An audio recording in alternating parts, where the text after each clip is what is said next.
मियाँ साहब की जो फैमिली है उनके मुकाबले में कोई नहीं है, उनकी तरह के कोई दानिश्वर नहीं है, तो इस वजह से सदारत और चीफ ऑर्गेनाइजर ये ओहदे उन्हीं के पास होने चाहिए। ठीक, सिर्फ वज़ीर आज़म साहब आज कह रहे हैं, ये नहीं मैं कह रहा, ये नहीं मैं कह रहा, मैंने ये नहीं कहा, मुझे क्लैरिटी करने दें, मेरे क्लैरिटी में मैंने ये कहा कबूलियत का लफ्ज़, जो वोटर है, सपोर्टर है, वो नवाज शरीफ को कबूल करता है और उसको शहबाज शरीफ के अंदर भी, मरियम के अंदर भी उसको नवाज शरीफ नजर आता है। अब क्या किया जाए, कबूलियत है, अवाम उसको उनको चाहते हैं।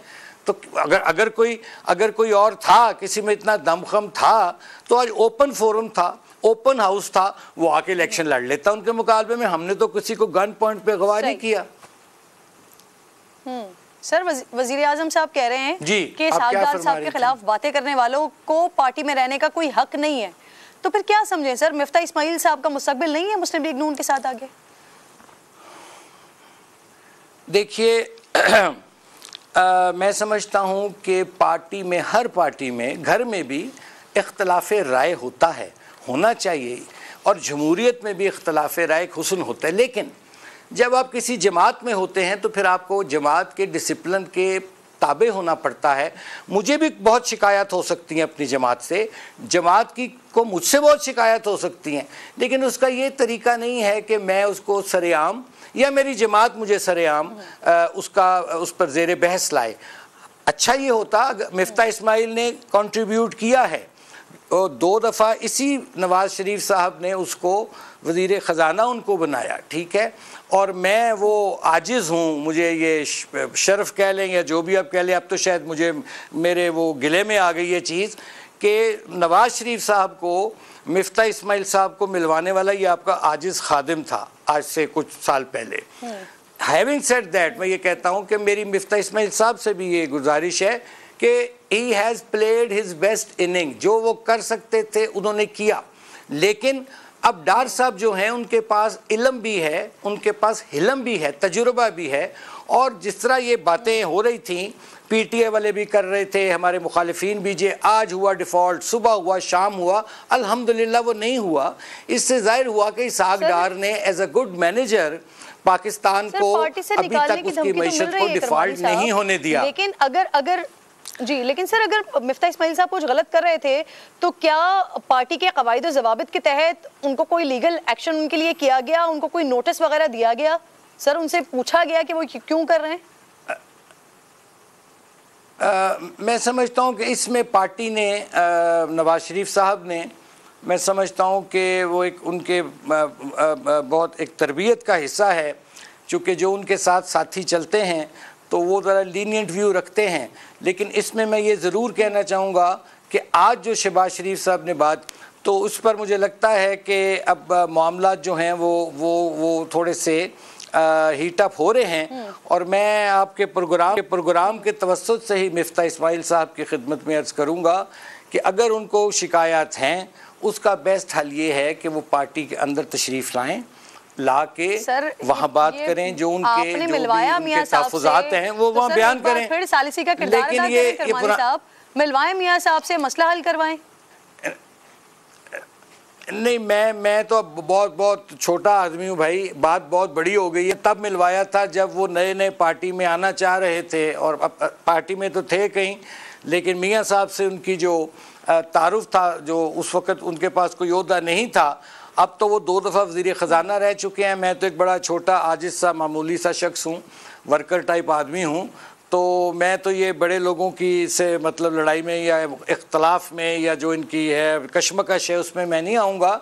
लेकिन मैं रिक्वेस्ट ज़रूर कर सकूँगा मिफ्ता साहब से कि मैं समझता हूँ, मैंने हमेशा हर प्रोग्राम में उसकी तारीफ़ की कि उसने पाकिस्तान की मईशत को, जब बैड डेज थे, जिस तरह इमरान खान बेड़ा गर्क करके गया था पाकिस्तान की मईशत का, उसने अपनी तरफ से बेस्ट शॉट खेला। लेकिन अगर उसको कोई इख्तलाफ उनको है, अगर कोई तहफ़्फ़ुज़ात है, तो उसका बेस्ट फोरम है कि वो पार्टी के अंदर बात करें, वरना ये मुनासिब नहीं है, ये मुनासिब नहीं है। It's all in a bad taste. मोनी सलाई साहब ने अभी थोड़ी देर पहले एक ट्वीट किया था सर, इंकशाफ उनकी तरफ से किया गया था कि जिन्होंने मेडिकल चेकअप किया परवेज़ इलाही साहब का, जिन्होंने रिपोर्ट बनाई, उस डॉक्टर को फारिग कर दिया गया। सर मैंने अपने तय ये कंफर्म करने की कोशिश की थी, तो वाक़तन ऐसा है सर, ऐसा हुआ है। आप समझते हैं ये अच्छी रिवायात कायम हो रही हैं सर? मेरे पास ऐसी किरण बीबी को मालूमात नहीं है, लेकिन अगर ऐसा हुआ है तो मैं उसकी बिल्कुल कतन हिमायत नहीं करूँगा। चाहे कोई मुल्जिम हो, कोई मुजरिम हो, उसके भी बुनियादी हकूक़ होते हैं। स्पेशली हेल्थ इश्यूज़ जब आ जाए तो वहाँ ज़रूर क्या इसको कहते हैं उनको लुक आफ्टर करना चाहिए, जो उनकी हेल्थ नीड्स हैं।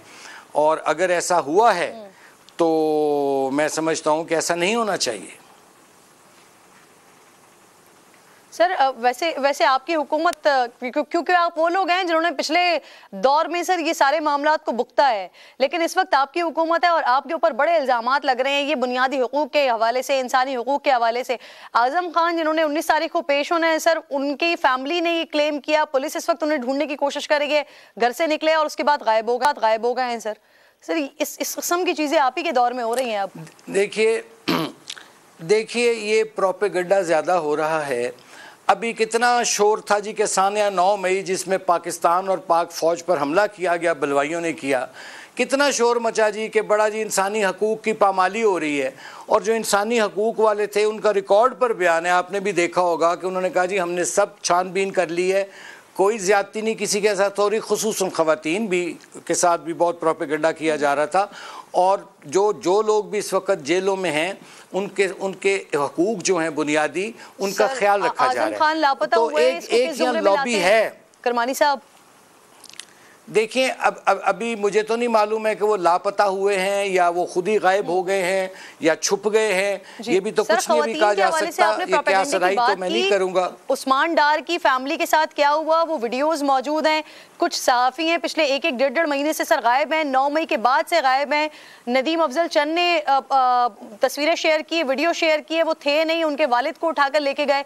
सर वो इत्तेहादी हैं और वो आपकी पार्टी के ऊपर, आप लोगों पर इल्ज़ाम लगा रहे हैं कि ये आप लोगों की तरफ से किया जा रहा है। तो ये सब प्रोपेगेंडा तो नहीं है ना सर? ये जो आपने 1-2 स्पेसिफिक वाक़यात बताए हैं, उस्मान डार के घर वाला, जाहिर है अगर बेहतर होता कि उस्मान डार साहब चूँकि पुलिस को मतलूब थे वो ख़ुद पेश हो जाते। इसी तरह नदीम साहब भी अगर मतलूब थे वो भी पेश हो जाते। लेकिन अगर वो पेश नहीं भी हुए तो मैं कम अज़ कम इसकी कभी हिमायत नहीं करूँगा कि अगर मतलूब मैं हूँ। सर भाई सॉरी नदीम अफजल के भाई जी मैं वही अर्ज़ कर रहा हूँ ना, मुझे बहन मुकम्मल करने दें कि जो तो मतलूब है शख्स, उसको खुद चाहिए कि वो अपने ख़ानदान को किसी आजमाइश और परेशानी में ना डाले, और अगर उसके हाथ साफ़ हैं तो साफ जाके वो खुद पेश हो जाए। हाँ, लेकिन जो ख़वातीन के साथ अगर कोई बदसलूकी होगी और कोई किसी एजेड माँ बाप के साथ बदसलूकी होगी, मैं उस हक़ में नहीं हूँ, मैं उसकी फेवर नहीं करूँगा जी। ऐसा नहीं होना चाहिए।